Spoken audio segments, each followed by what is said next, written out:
체하! 안녕하세요 여러분. 안전영역 세 번째 시간 응급처치와 테이핑을 함께할 정준하, 안정준하, 늘정준은 준하쌤입니다. 지난 시간 여러분들 직접 심폐소생술을 실시하면서 갑작스럽게 긴급 상황이 발생하더라도 침착하게 조치를 취할 수 있는 용기를 얻었겠죠. 심폐소생술 실습을 열심히 한 여러분들이라면 심정지 환자를 살려낼 수 있는 충분한 능력을 가졌을 것이라 생각합니다. 오늘 이 시간에는 여러분들이 운동 중이나 체육 시간에 발생하는 부상에 대한 응급처치와 부상을 관리하는 스포츠 테이핑에 대해서 알아보겠습니다. 아쉽게도 안전 영역은 이번 시간이 마지막인데요. 이번 시간 선생님의 마지막 열정을 담아 여러분들과 즐겁게 공부할 수 있는 시간을 갖도록 하겠습니다. 그럼 바로 시작하겠습니다. 가시죠. 갑작스러운 부상 및 상해에 대해서 바로 병원을 가는 것이 가장 중요하겠죠.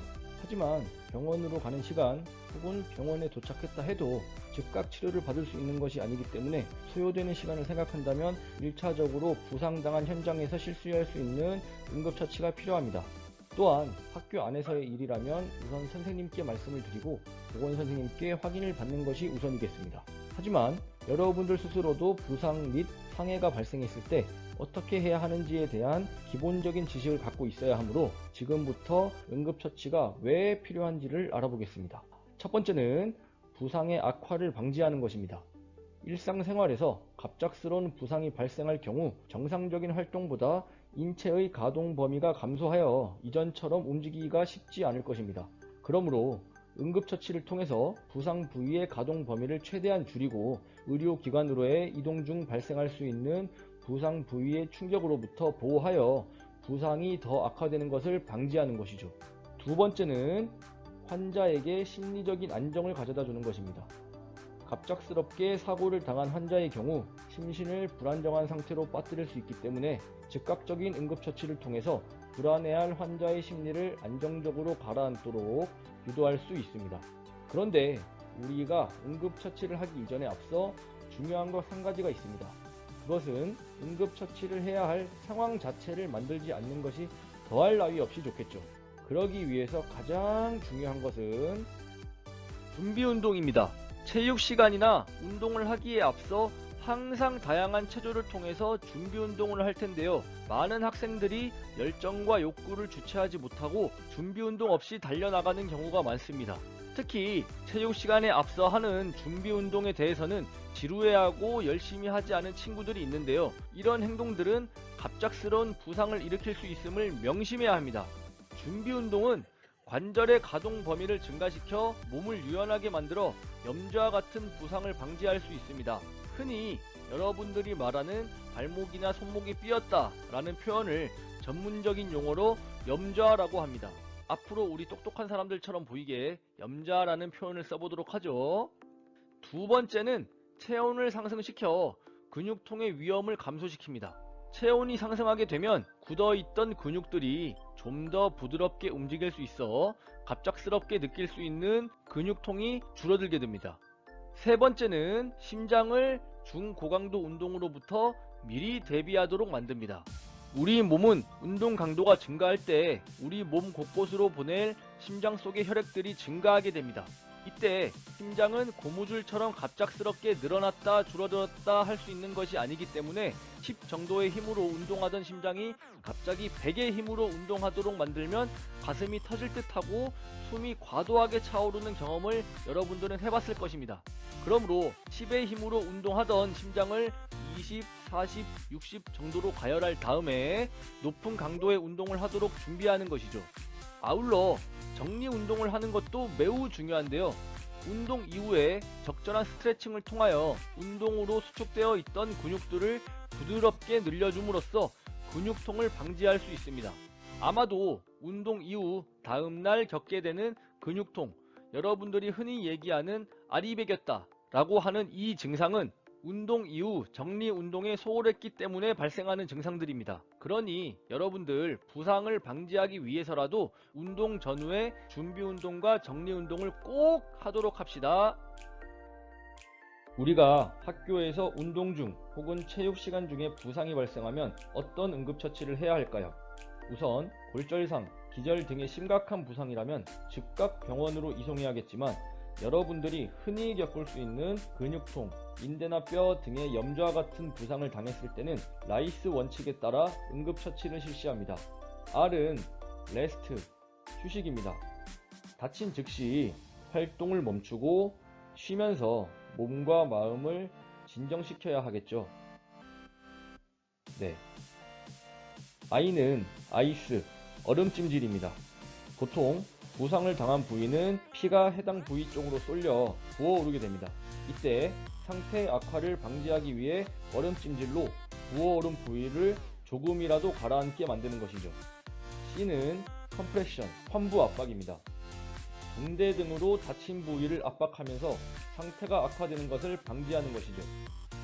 E는 엘리베이션, 환부 거상, 즉 환부를 심장의 위치보다 높이 올리는 것입니다. 이것은 다친 부위로 피가 쏠려 붓거나 덧나는 것을 방지하는 것이죠. 이 네 가지를 잘 활용한다면 최소한 더 심한 부상으로 이어지는 결과는 방지할 수 있습니다. 다음으로 근육경련, 쥐가 났을 때의 응급처치에 대해서 알아보겠습니다. 여러분들이 흔히 말하는 몸에 피가 통하지 않아서 찌릿찌릿하는 증상은 쥐가 난 것이 아니라 저리다 라는 표현을 쓰는 것이 맞습니다.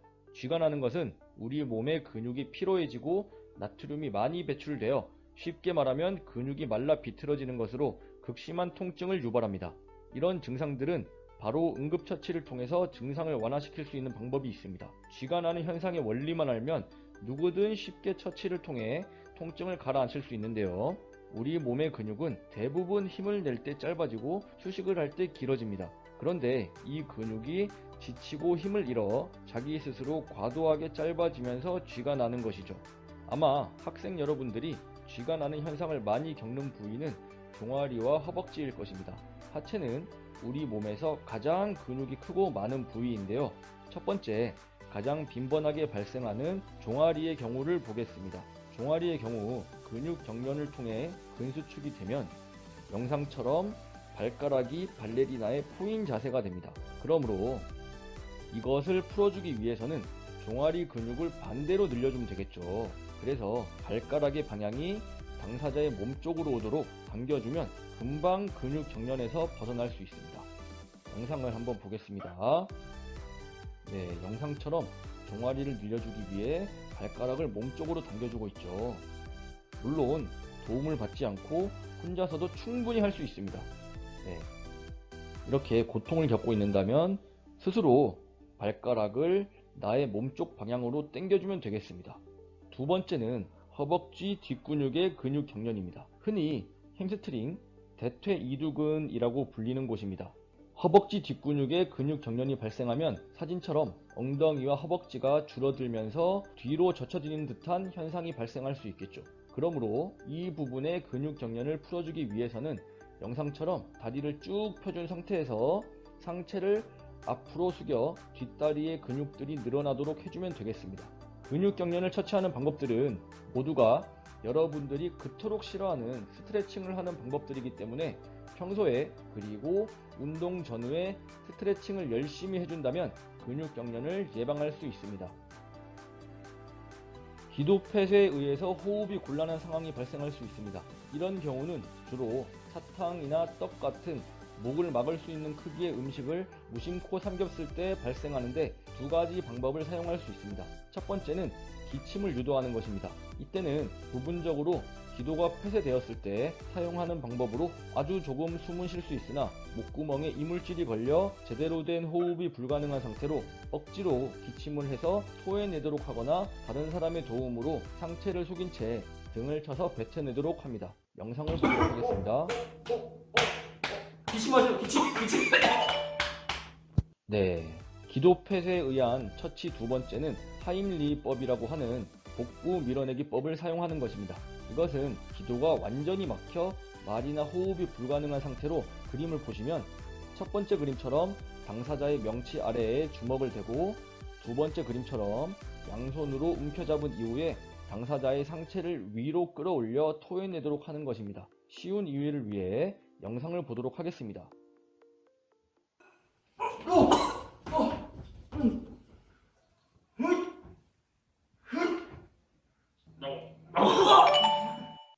네, 잘 보셨죠? 그럼 다음으로는 스포츠 테이핑에 대해서 알아보도록 하겠습니다.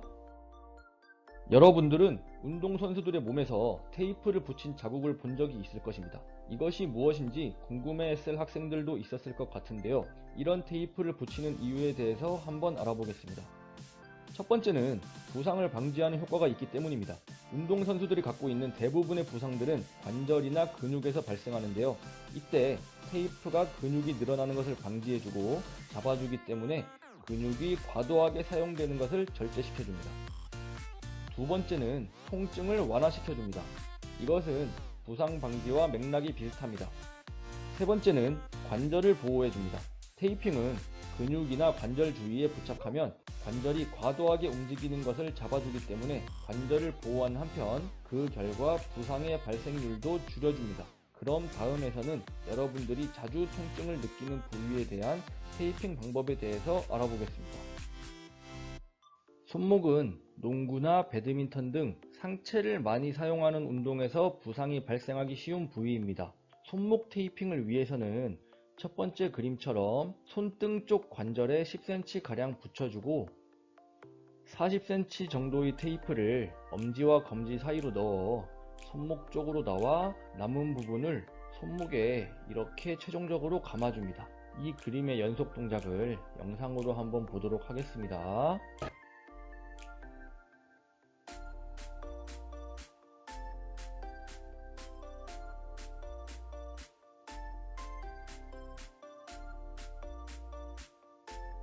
네, 마지막으로 마감을 정확하게 해줘야 잘 떨어지지가 않겠죠. 네, 이렇게 해서 완성이 되었습니다. 다음, 발목은 주로 대부분의 운동에서 손상이 되기 쉬운 부위입니다. 급격한 방향 전환이나 순간적인 충격 등에 의해서 손상이 되기 쉽습니다. 가장 먼저 20cm의 테이프로 발바닥과 종아리를 연결하는 테이프를 붙여주고 두 번째로 10cm 정도의 테이프로 아킬레스건과 발등을 감싸주는 테이프를 붙입니다. 마지막으로 40cm의 테이프로 발등과 발목을 번갈아 가면서 감는데 이 부분을 팔자 모양으로 이렇게 연결을 하게 되면 최종적으로 이렇게 마감이 되겠습니다. 그럼 영상을 통해서 연결 동작을 한번 보겠습니다.